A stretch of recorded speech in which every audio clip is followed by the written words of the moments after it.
And welcome to this week's edition of Conservative Arkansas Media. My name is Paul Harrell. Thank you so much, as always, for being with us. We got a great show for you coming up here in just a moment. We're going to be talking with the Attorney General for the state of Arkansas, Tim Griffin.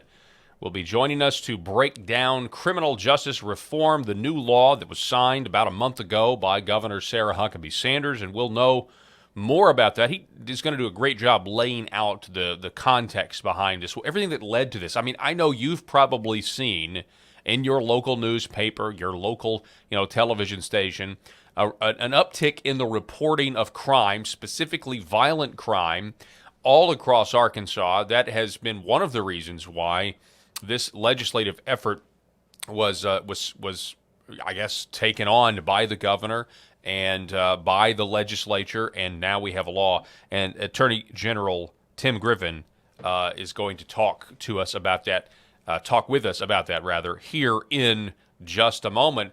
In other news, one of the biggest legislative accomplishments of the last session was the Arkansas Learns Act, or education reform, right? It was a huge plank in Governor Sarah Huckabee Sanders' legislative platform, if you will, something she wanted to get done, wanted to overhaul a very outdated, a very old Arkansas education system, and she succeeded in doing this. But as I told you at the time, there was this almost, we don't have a union here, but it might as well be one, a teachers union, I call it an Arkansas Education Industrial Complex, whatever you want to call it. They were mobilizing every way they could to try to thwart and stop school choice, to stop the Learns Act from coming to fruition. And I have seen this, been around a long time to know exactly how this goes. Anytime you try to mess with education in Arkansas, there is a huge almost like the Pony Express that starts going in teachers' lounges and now on Facebook of teachers, many of them, all due respect, I think they're wrong and misinformed about, and this idea that the system is working perfectly fine is just not so, and there's resistant to change and that sort of thing. And a lot of times the teachers lobby, the superintendent lobby, the school board lobby, they have been successful in defeating meaningful school choice reform or education reform and that sort of thing. That was not the case this session. And so because of that, we have headlines and stories like this one that I'm going to share with you. There is now a movement out there to get a referendum and use the referendum to essentially repeal the Learns Act. Now, so far, the group pushing to repeal the Learns Act has only raised a little over, almost $3,000 in the month of April. This is a story in the Arkansas Democrat Gazette. It is by Neil Early. And he writes that Citizens for Arkansas Public Education and students raised funds through small donations, okay? And this organization, the acronym CAPES, Citizens for Arkansas Public Education and Students, aims to repeal the Learns Act through a referendum, so a vote of the people that would give the final say to the voters of whether Republican Governor Sarah Huckabee Sanders' education law would stand. So, and it also cites Arkansas Attorney General Tim Griffin has twice rejected proposed ballot language. Again, we're going to be talking with Tim Griffin here in just a moment about criminal justice reform for the referendum, leaving the repeal effort in limbo. So under Arkansas law, the Attorney General has to sign off on the referendum's ballot title and popular name before the group can start to gather signatures. They would need to gather more than 54,000 signatures before, from registered voters, I guess by July 31st, so right before August. So what that means essentially is you've got this group called CAPES that, if they get the funding to do this, you're going to start seeing canvassers. Now, again, they're going to need funding for this. $3,000 probably not going to cut it. Does it let us know what the total funds that they have? Anyway, I don't see that. Anyway, the point is they're going to have to start getting signatures. And so, I mean, I'm sure there's going to be some disgruntled teachers that are going to sign on to this, disgruntled superintendents and school boards and things like that. But, there's also teachers that support this. And, I don't want to pretend that it's just this completely unified opposition to the LEARNS Act, because it's not. I will say that the bureaucracy of really any government-run system, but specifically education, a lot of times when you do something that the bureaucracy doesn't like, the people that run the education, sometimes they'll try to self-sabotage any meaningful reforms and that sort of thing. So Sarah Huckabee Sanders and people who that she's hiring to work at the Department of Education are going to have to be very mindful of sabotage from within when you're trying to do something like reform education. That's something that needs to be considered, and I'm sure it is being considered. So you're going to start seeing these canvassers asking your signature, and I'm sure they're going to be very deceptive. It'll be something like, sign here to save Arkansas education, for the kids. So be wary of that. You need to share this video or, tell your friends that if you support Governor Sarah Huckabee Sanders and you support the LEARNS Act and you support school choice and you support everything that happened surrounding that, then be wary of these people that are going to be asking you for your signatures to try to get their 48,000 signatures to get this on the ballot. And then we'll have, if it is to get on the ballot, now we're going to have yet another referendum, which I don't know about you, but I know many Arkansans are just sick to death of these ballot issues that are on the ballot. It seems like all the time. Whether it's the medical marijuana or recreational marijuana or casinos being put into our Constitution. I mean, I'm just fatigued by the whole thing, and I know you are too. Well, we may have another one for the next election cycle if they are successful. Let's hope they're not successful, but again, don't sign this petition. Be very mindful that they will try to deceive you. That's what groups like this do. They will try to deceive you to get your signatures in all likelihood. So definitely want to be careful about that. Also,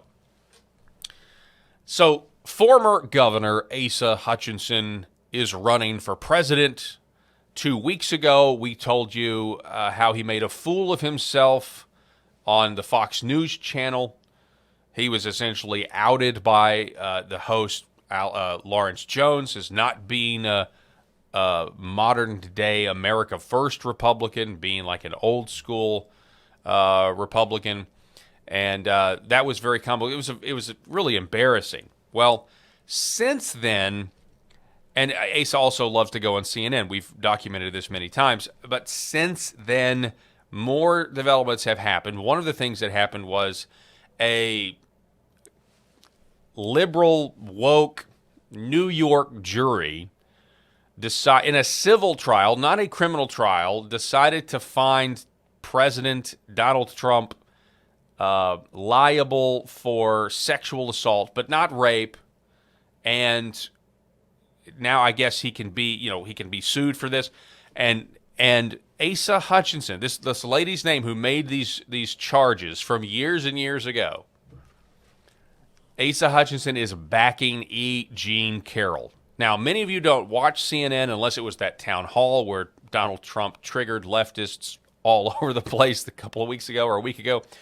But so you probably missed it when Asa Hutchinson went on CNN, Aaron Burnett, and decided to pile on and back the legitimacy of E. Jean Carroll. Now, if you know anything about this woman, you can go look at her social media, and the word sane does not come to mind when listening to E. Jean Carroll or reading the things that she's written. Okay. Asa Hutchinson backing her, trying to pile on President Trump. Listen. Much appreciate your time. So we're sitting here today. We knew we were going to be talking earlier, and then history was made in the middle of today. Never before has a former president of the United States been found liable for sexual abuse, right? This has never happened before. Sexual abuse. Here we are tonight. It has happened. What's your reaction to it? That it's a significant event. I've practiced law for many years. I've been in the courtroom, and I give respect to what juries find. And by and large, they get it right. And here you have a unanimous verdict that found credibility in the witness and the story that was given, and they gave a very strong verdict in a quick amount of time that is significant, and I don't think it should be dismissed. People will try to dismiss it because maybe it happened a long time ago, or because they just believe it was an attack on him, that he's a victim of this somehow. But by and large, I think this is going to have credibility, and it should have credibility. This is not something you defend. This is significant in our justice system, and that's why I made the statement today that Republicans should not be dismissing this and saying this is not of any significance. That is the former governor of Arkansas, Asa Hutchinson, making Republicans and conservatives in this state proud. Yeah, no, not so much, right? Not so much. Asa Hutchinson has a long history of accepting the phony, false presuppositions of the left, specifically their lies from the fake news media. He never challenges those, for the most part, and accepts them as fact, just like he's doing now.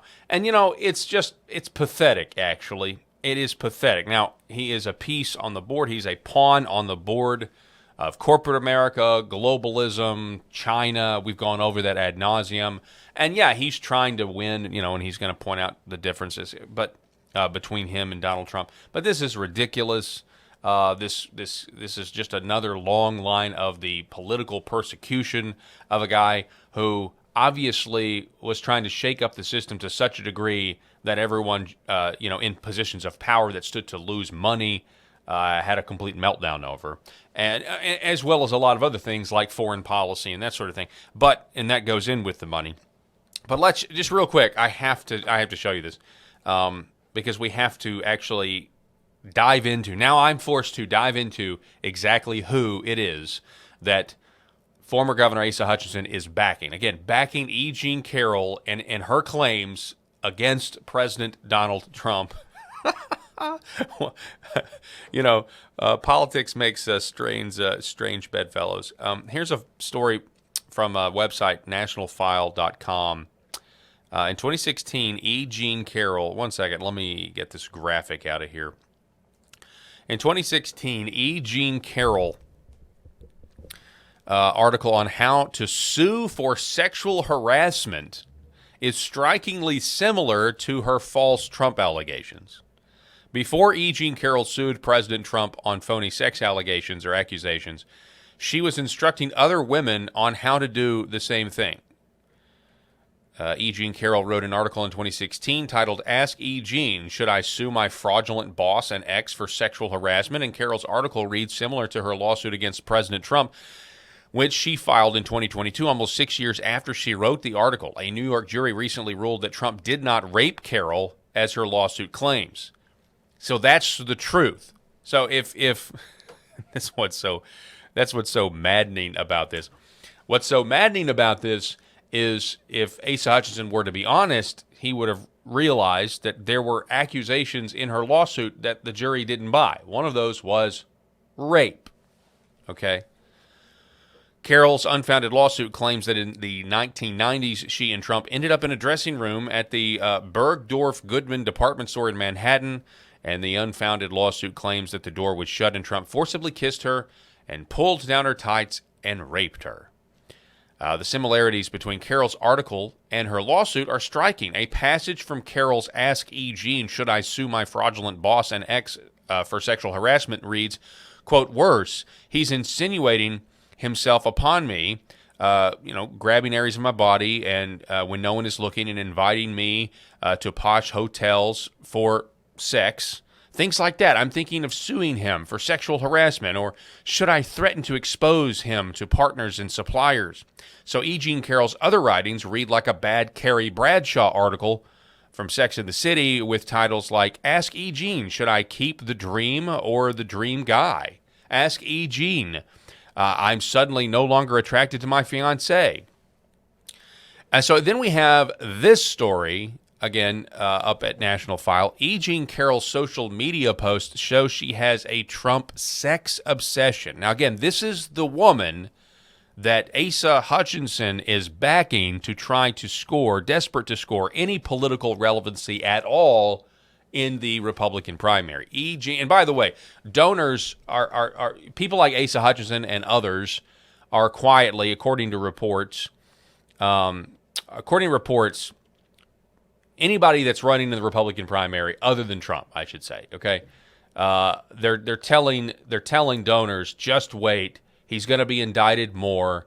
They're going to put him in jail. Just wait. That's what they're telling donors. They're literally rooting for the political persecution of a guy. And I tell you what, if Donald Trump survives all of this and actually secures the Republican Party nomination for president, this country is going to, the stakes of this election are going to be higher than they have ever been. And I know you hear that, but I can just tell you, and look, I'm guilty of it. I'm guilty of saying this is the most important election. Look, I'm guilty of that, okay? But I'm just letting you know it's going to be one of the most historic elections ever, because you're going to have a guy running for president. And if he wins, he will pardon himself. But if he loses, he's going to jail. I want you to think about that for a second. If he wins, everything's fine. But if he loses, he's going to jail. Think about that.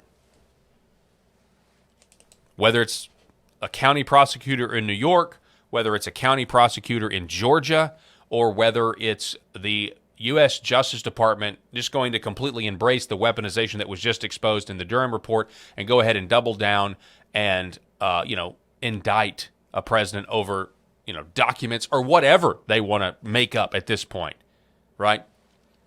The stakes, the political stakes, the blood cost, it's going to be extremely high if that actually happens. Anyway, Asa Hutchinson backing this woman. E. Jean Carroll is obsessed with President Trump and sex, her social media profiles reveal. Uncovered Facebook posts from E. Jean Carroll show a Trump and sex obsession. Carroll and Trump's civil trial is ongoing in New York City. National File recently reported that the anti-Trump billionaire and DeSantis supporter Reid Hoffman is funding a large portion of Carroll's sexual assault lawsuit. That's just food for thought. In 2012, a Facebook post, Carroll fantasized about having sex with Trump, writing, quote, "Would you have sex with Donald Trump for $17,000 even if you could A, give the money to charity, B, close your eyes, and he's not allowed to speak?" Now that is odd.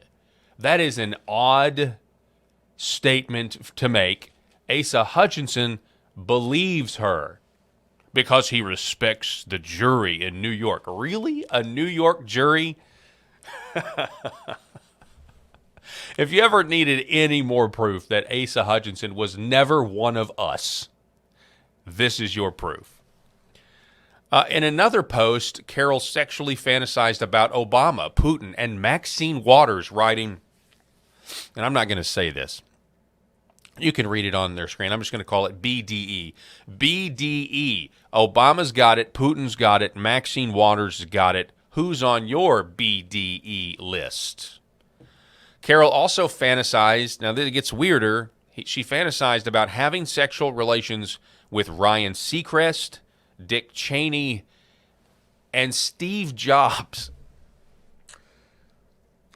Okay, so anyway, this is, you just get to a point where you're like, I don't even believe how is this even real? Like, how is this the news anymore? It's just ridiculous. It is absolutely ridiculous. So that is the news for Conservative Arkansas Media for this segment. We're going to end here, and we're going to come back, and we're going to be talking with the Attorney General. I keep wanting to say Lieutenant Governor because Tim Griffin used to be Lieutenant Governor. But now he's the Attorney General, and he will be joining us here in just a moment on Conservative Arkansas Media. We're going to talk criminal justice reform. Don't go anywhere. We will be back here in just a moment. And welcome back to Conservative Arkansas Media. I'm Paul Harrell. As promised, I told you we're going to talk a little bit about criminal justice reform. About a month ago, in fact, we can see here the Arkansas Democrat-Gazette posting this article, Criminal Justice Fentanyl Bills Signed into Law. So Governor Sarah Huckabee Sanders signed these about a month ago. We covered this extensively during our legislative roundups and everything that we were going through. I reached out to Attorney General Tim Griffin Wanted to have him on to talk about this new legislation and anything he knows about it, any context he wants to add. Mr. Attorney General, it's very difficult for me not to call you Lieutenant Governor because our interviews in the past, you were the Lieutenant Governor, so I'm still getting my head wrapped around that. Welcome to the program. Thanks for coming on. Thanks for having me. If you just call me Tim and cut the nonsense, you wouldn't get confused. That's right. Well, so let's just do that. Okay, let's Tim. Just do that. All right. That's good. Yeah. So here's the deal. I was really invested and had a lot to do with this Protect Arkansas Act going back really 2 years, a year and a half at least. So I live in Little Rock, and I know and knew that violent crime, is a statewide problem.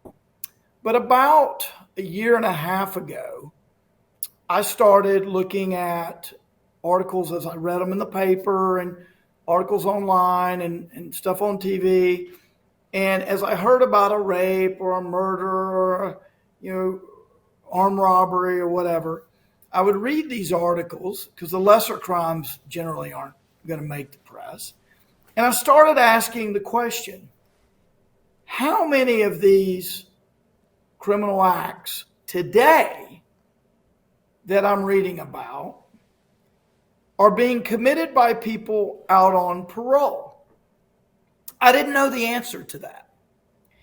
And I had seen some statistics such as there are 20-something thousand people out on parole and 5,000 have absconded. What does that mean? That means there's 5,000 roaming around, felons. The state doesn't know where they are and what they're doing. Well, you can bet they're generally not up to good things. They're generally not walking people, elderly ladies across the street and joining the Boy Scouts. You can bet on that as a general rule. There may be one in there. So I knew that there were a lot of people running around the state up to no good that we had no way to track. And so what I started doing is real common sense. And again, this is about a year and a half ago. So I live in Little Rock, been on the same street for over 20 years, and I'd had 2 attempted murders within a few football fields of my firm. And that's when I was like, okay, we got to fix this. Mm-hmm. So I start pulling articles from websites, whatever, just when they came out each day. I didn't go searching for anything. Open the paper, read the paper, so-and-so gets sentenced 10 years, whatever. So I would take those articles and send them to an attorney friend of mine. I'm obviously an attorney, but didn't have time to do all the research. So had that individual research online, not in a government database, but there's a nonprofit database that pulls a lot of this parole information together, and then had him go into CourtLink, which you have to go into the court records and find a lot of this information out. So this information, whether someone's on parole or not, is publicly available. It is not easily discoverable. So he had to do a lot of work to figure out, was this person that Tim just read about, who murdered or raped or whatever, is that person on parole? And he'd figure that out. Well, if they were not on parole, he would put it to the side. If it was it was of no relevance to this analysis. If they were on parole, he would put them in a spreadsheet. And he would put from such as, what did they do the first or second or third or fourth time, whatever, to get on parole? What did they do this time? That was the subject of the article that brought them to my attention. How much time did they get before? How much did they actually serve? Et cetera, et cetera. And we built this spreadsheet. And what we found out after a few months, God, this a very, very high percentage of the people up to no good, raping and pillaging and killing and blah, they're out on parole. And I knew we had a catch and release revolving door system in Arkansas. A lot of states have that. But I didn't know how bad it was until I started getting these numbers. And I remembered that I'd visited with the police chief in Wynne, Arkansas, who once told me, when we arrest someone and we put them in the police car, the first thing they ask, am I going federal or state? Now, why do they want to know that? Mm-hmm. Because people are generally scared of the federal system and they're not scared of the state system. So they would laugh if the answer is state and they would cry if the answer is federal. Well, and, I read where one of the sponsors of the legislation, State Representative Jimmy Gazaway, and I know this was also debated in committee, said, if you're a criminal and you get 20 years, you're going to serve 3, and then you're going to be let go. Most people don't know this. You mentioned violent crime in Little Rock, but, in my neck of the woods in Northeast Arkansas, we have seen a massive uptick in violent crime. It's every day. You open the paper, you go to your, favorite website. It's a huge problem, and I'm glad that it was addressed here. And do you think that this new law adequately addresses these issues? Yeah. So in short, I don't know how much time we have, but this is the bottom line to what I was saying there is I've been working on this a long time. I spearheaded this. I flew some legislators, including Jimmy, up to meet with former twice Attorney General Bill Barr, who talked about this in his recent book. But the federal system has no parole. In the federal system, if you get 10 years, you get 10 years. Now, for some crimes, you can earn up to 15% early release. It is not parole. You have to earn that. But if you get 10 years in the federal system, you will do 8.5 minimum. Wow. You get the whole sentence, but you can earn up to 15% early release. So what I said, so the default in the federal system is you do it all. And if you do some good things, you might get out a little bit early. The state system default is you get 10 years, you are going to get out really, really early, no matter what, unless you kill somebody else in there, and then they might let you out anyway. But you may do 2 years, you may do whatever. So we had an example of somebody, a violent criminal, who got 144 months, which is 12 years. He served 24 months. Even though 17 of the 24 months in Arkansas prison, he got in trouble, including battery of an officer. They still let him out in 24 months. So here's the bottom line. The state system, as it has existed for a long time, is a disaster. And it is geared toward getting people out of prison as soon as possible. So when someone is up for parole, that is called their PID, parole, PED, parole eligibility date, PED. So if you get 10 years and you're up for parole in 2, your sentence is 2 years because they're going to release you in most instances on your eligibility date. And then you're right back out killing again. And we see this. Yeah. So my spreadsheet ended up being hundreds of people. What I sought to do in designing this law was to take the federal approach, get rid of parole. So for the violent criminals, you either get 100% and you can't earn any time out early if it's the worst violent crime, or you get 85%, which is like the federal.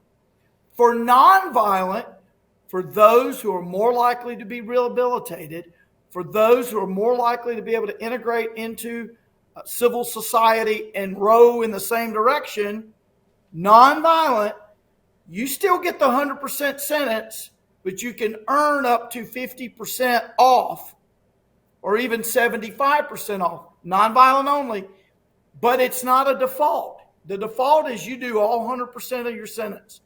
If you do certain things, you can earn time down on the nonviolent, such as get a welding certification, get a truck driving certification, become a plumber, get your college degree, get a 2-year degree, whatever. Yeah, Nonviolent. that actually sounds like reforming. One of the things that the governor said, I think during her inaugural speech, was there's nothing compassionate about sending unreformed, unrepentant criminals back onto the street, right? And it sounds like with this system, the nonviolent system as well, you're actually saying, look, we will reduce for the nonviolent, we will reduce your sentence if you actually do something that shows us you're going to become a contributing member of society. You have to earn it. Your sentence is not actually reduced. You're going to get that 100% sentence, and you can earn that good time to get out. But yes, it puts the onus. It makes the default opposite of what it is now. Right now, you're going to get out on your parole eligibility date no matter what. Wow. And you won't do much of your time. Oh, and by the way, because we run out of room in the prisons all the time, you may get released anyway on emergency release. So Governor Hutchinson and other governors have been releasing people willy-nilly, love that phrase, every year, like over 1,000 prisoners. They just release them. And it's because for 20 years, no one built more prison capacity. Hey, look, I hate the fact that we have to build more prisons and lock people up, but I also hate the fact that they murder and rape people. Mm-hmm.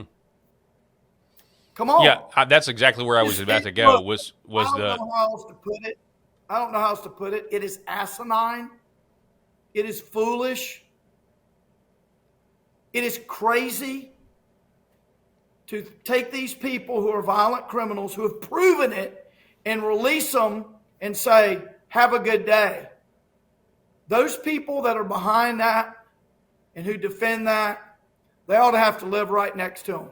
Yes, absolutely. Yeah, and as somebody who's yes, it's going to take a while to implement this because we've got to build more capacity. Our county jails are all filled with violent felons that belong in prison because instead of building the prison capacity we've needed over the last so many years, they've just been pushed down into the county jails. Unacceptable. That's 2,000 right there. That's 2,000 beds you need right there just to clear the county jails out.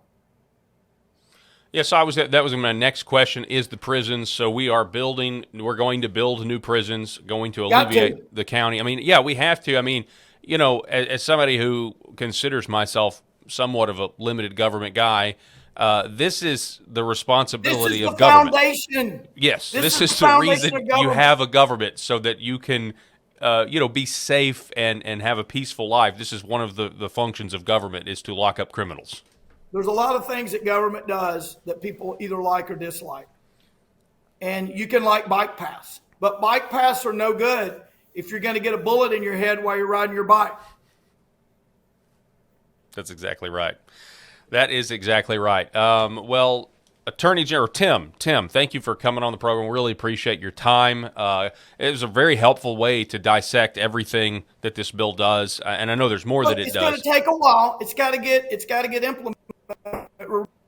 I tell people, even a slowly, poorly implemented bill, a slowly, poorly implemented PROTECT Act will make us 10 times safer than we currently are. I mean, that's how bad it is. So this will be implemented. It'll be implemented well, but it's going to take a little time because we've got to build brick and mortar prisons. It's been 20 years since we've had any kind of expansion. And let me just say this. Everybody talks about loving on law enforcement. There is nothing more disrespectful to law enforcement than to say, hey, look, I appreciate you arresting this violent criminal, but we're going to release them time and time again so you can keep risking your life on the same person.